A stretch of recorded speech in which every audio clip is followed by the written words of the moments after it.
Good morning, students. Today, our new topic is rolling motion. First of all, what do you mean by rolling motion?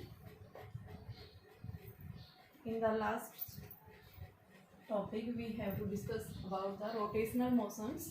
Similar, आपके पास में जो rolling motion है ये भी इसी type के हमारे पास में रोटेशनल मोशन की तरह ही आपके पास में रोलिंग मोशन है। यानी रोलिंग मोशन हम क्या बताएंगे, it is the combination of the translational motion and rotational motion.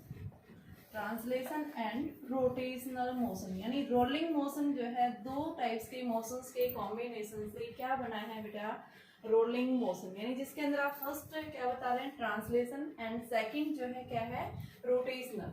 ठीक है, ट्रांसलेशनल के अंदर हमने पढ़ा है कि जब भी कोई ऑब्जेक्ट ट्रांसलेटरी मोशन में मूव कर रहा है, ट्रांसलेटरी मीन्स एक ऑब्जेक्ट स्ट्रेट लाइन के अलाउ मूव कर रहा है, तो हम क्या बताते हैं कि इस पार्टिकल के अंदर यानी सिस्टम के अंदर जितने भी पार्टिकल्स हैं सभी पार्टिकल्स के पास में स्पीड क्या है बेटा, कांस्टेंट रहेगी। ठीक है, किस केस में, ये आपके पास में ट्रांसलेटरी मोशन। देखिए मैंने क्या बताया आपको, रोलिंग मोशन। रोलिंग मोशन होता क्या है, आपने देखा होगा रोलिंग मोशन। जैसे मान लो एक गाड़ी है, कार है, कार का जो व्हील है वो क्या कर रहा है, रोल करता हुआ आगे जा रहा है। या फिर आप क्या करते हैं, एक इंक्लाइन प्लेन से आप किसी ड्रम को क्या कर रहे हैं, मूव कर रहे हैं ड्रम, तो उसके पास में रोलिंग मोशन है। यानी क्या कर रहा है, लीनियर मोशन के साथ साथ वो रोटेशनल मोशन को भी शो कर रहा है। तो हमारे पास ये आता है कि भाई रोलिंग मोशन में किस तरह से ऑब्जेक्ट मूव कर रहा है। तो सबसे पहले आप फर्स्ट ऑफ ऑल आप क्या बताएंगे, रोलिंग मोशन क्या है। Rolling motion is the combination of the translational motion and rotational motion. सबसे पहले हम बात कर रहे हैं ट्रांसलेशन मोशन में क्या होता है। देखिए हमने 5th यूनिट के अंदर ट्रांसलेटरी मोशन पढ़ा था। ट्रांसलेटरी मोशन में मैंने ये बताया था कि जो भी पार्टिकल्स होंगे हर एक पार्टिकल्स के पास में वेलोसिटी जो रहेगी बेटा वो रिमेन सेम रहेगी। ठीक है ना, लीनियर वेलोसिटी। ठीक है, तो यहाँ पे हम क्या बता रहे हैं, मान लो ये फर्स्ट पार्टिकल है, यहाँ पे इसके पास स्पीड क्या है, वीसीएम, इसके पास भी वीसीएम, इसके पास भी वीसीएम। यानी हर एक पॉइंट के ऊपर स्पीड क्या है, फिक्स है। ठीक है, आप एक्सेलरेशन भी बता सकते हैं, कांस्टेंट एक्सेलरेशन के ऑब्जेक्ट क्या कर रहा है, स्ट्रेट पाथ में मूव कर रहा है। सेकेंड मेरे पास में आ रहा है रोटेशनल मोशन। रोटेशनल मोशन में हम क्या बताते हैं कि कोई भी बॉडी अगर किसी फिक्स एक्सिस के अबाउट रोटेट कर रही है, ठीक है, ये क्या है, उसका सेंटर है, इस सेंटर के अबाउट ये बॉडी क्या कर रही है, फिक्स रोटेट कर रही है। तो यहाँ पे हम क्या बताएंगे, जब भी कोई बॉडी क्या कर रही है, रोटेशनल मोशन में है, तो वहां पे एंगुलर वेलोसिटी रिमेन्स क्या रहती है बेटा, कांस्टेंट। ठीक है, तो यहाँ पे हम क्या बताते हैं कि जैसे ये बॉडी क्या कर रही है, घूम रही है, ये मान लो इस तरफ से यूं घूम रही है, क्लॉकवाइज ऐसे घूम रही है, तो यहाँ पे हम क्या बताएंगे, बॉडी ऐसे रोटेट कर रही है, तो इस पॉइंट के ऊपर जो स्पीड होगी वो किसके इक्वल होगी, आर ओमेगा। देखिए हमने पीछे पढ़ा था लीनियर वेलोसिटी और एंगुलर वेलोसिटी। रोटेशनल मोशन में आपके पास में लीनियर वेलोसिटी किसके, आर ओमेगा के इक्वल। जैसे ये ऑब्जेक्ट यहाँ पहुंचेगा क्योंकि रोटेट कर रही है, तो इस केस में ये क्या होगी, इसकी आर ओमेगा इस साइड आ गई। इस केस में क्या आ गया, आर ओमेगा इस साइड आ गया। और ये आर ओमेगा क्या है, यानी कि रोटेशनल मोशन में क्या है, इसकी स्पीड है।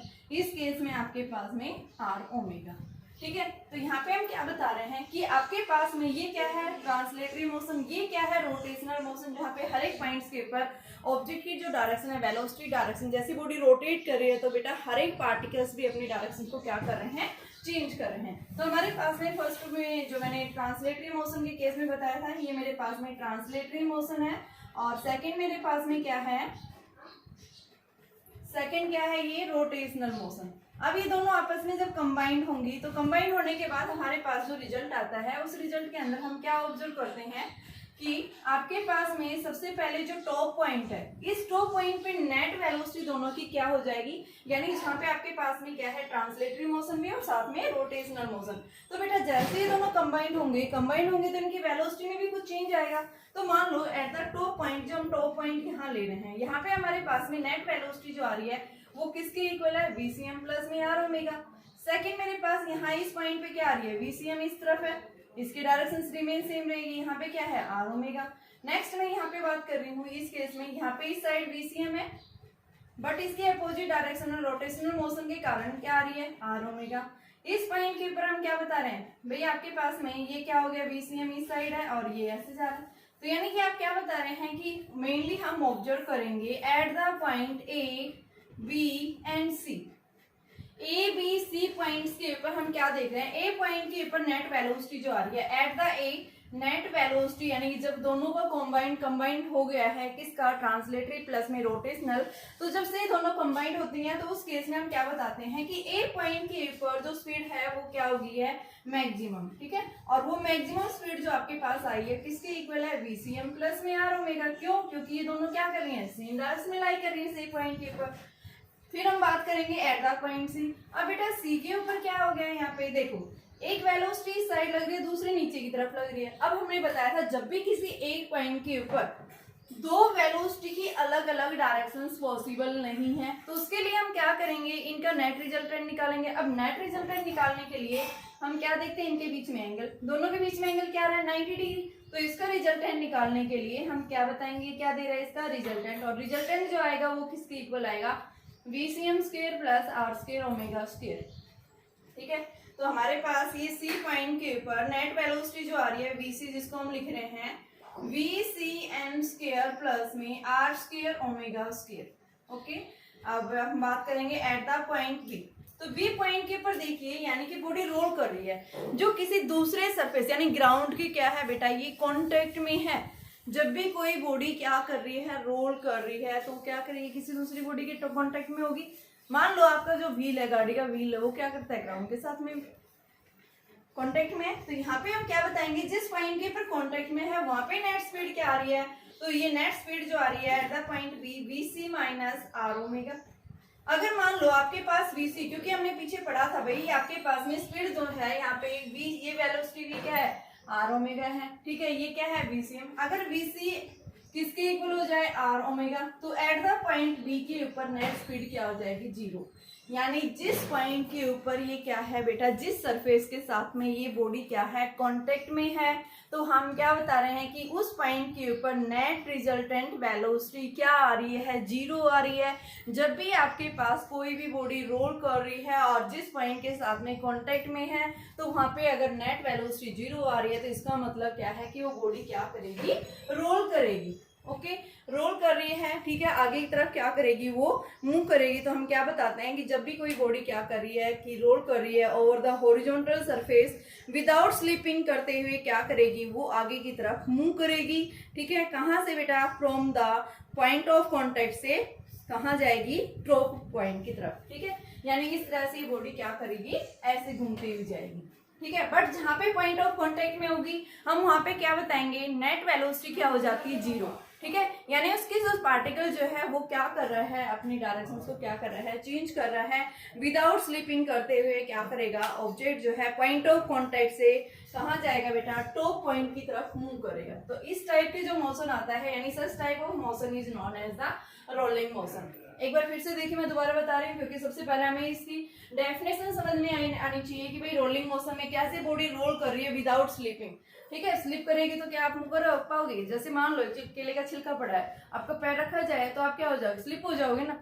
तो यहाँ पे सिमिलर हमारे पास में क्या है कि रोलिंग मोशन, कोई भी बॉडी जब रोल कर रही है विदाउट, यानी वो स्लिप नहीं कर रही, क्या कर रही है, रोल कर रही है। तो रोल कैसे करती है, कैसे घूम रही है वो, तो उसके लिए हमने क्या बताया, नेसेसिटी कंडीशंस बताया कि जिस सरफेस के साथ में कांटेक्ट में है उस पॉइंट के ऊपर नेट वेलोसिटी अगर क्या हो जाती है, जीरो हो जाती है, तो बॉडी क्या करेगी, यानी कि पॉइंट ऑफ कांटेक्ट से टॉप पॉइंट की तरफ क्या करेगी बेटा, मूव करेगी। And such type of motion is known as the rolling motion.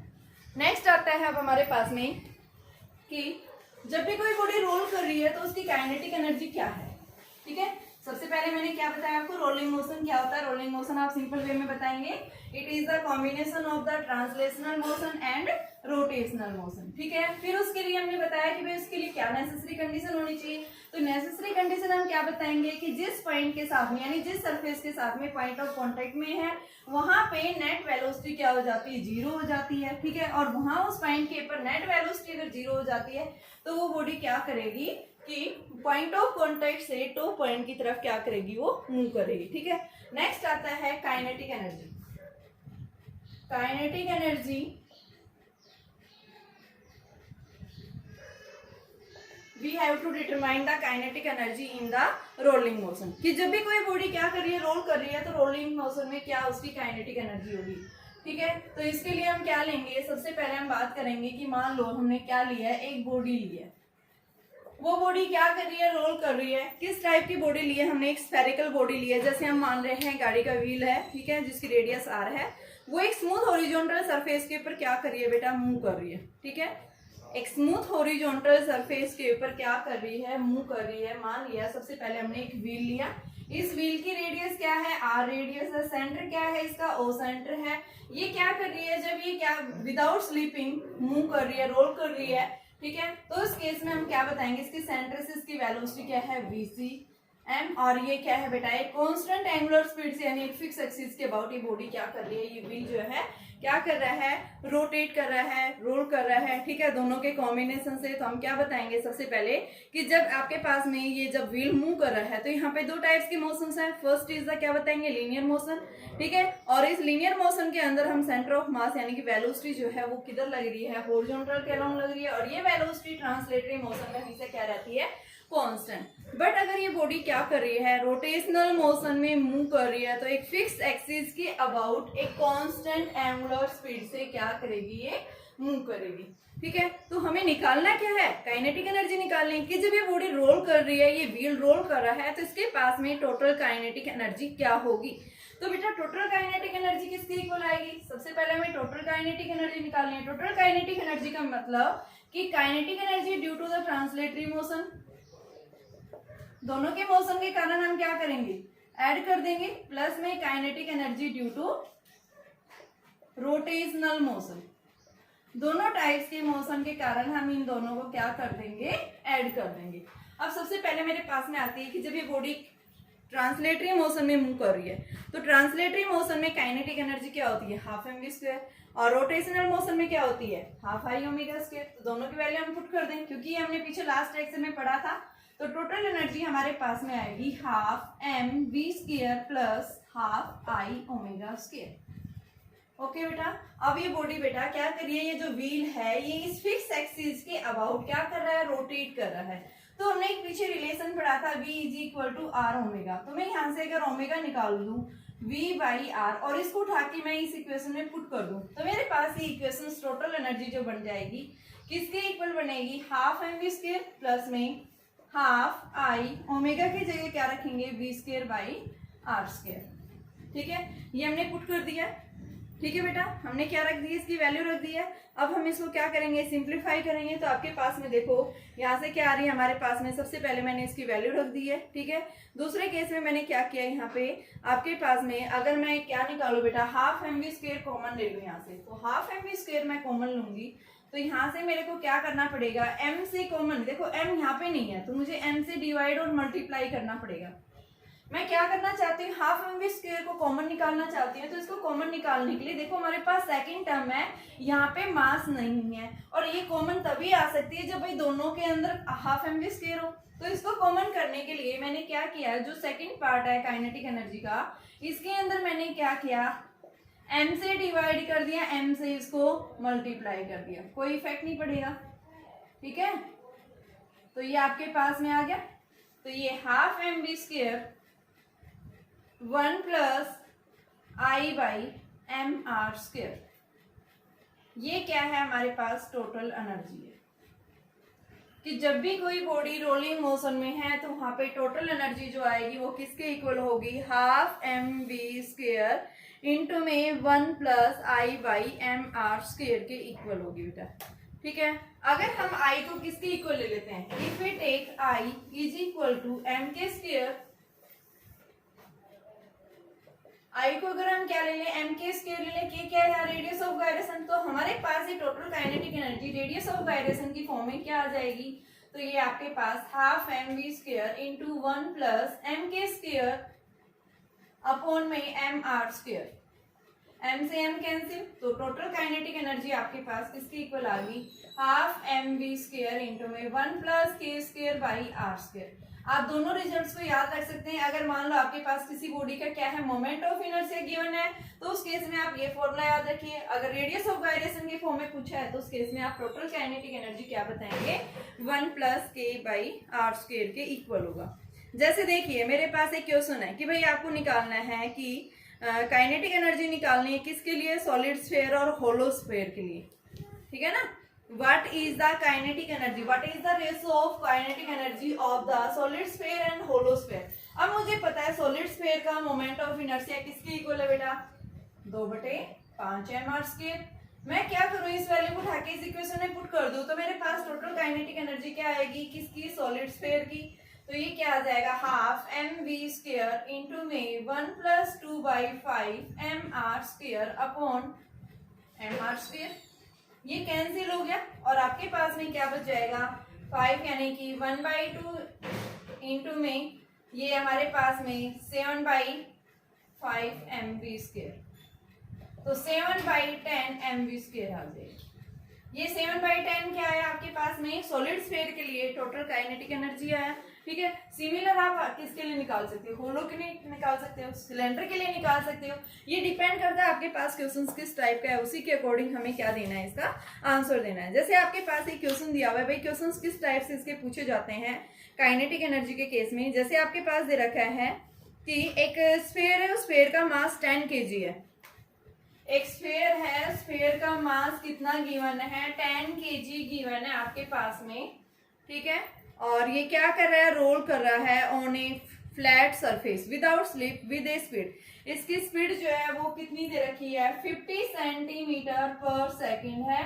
मास जो है स्फीयर का वो कितना गिवन है बेटा, 10 kg गिवन है, मास गिवन 10 kg।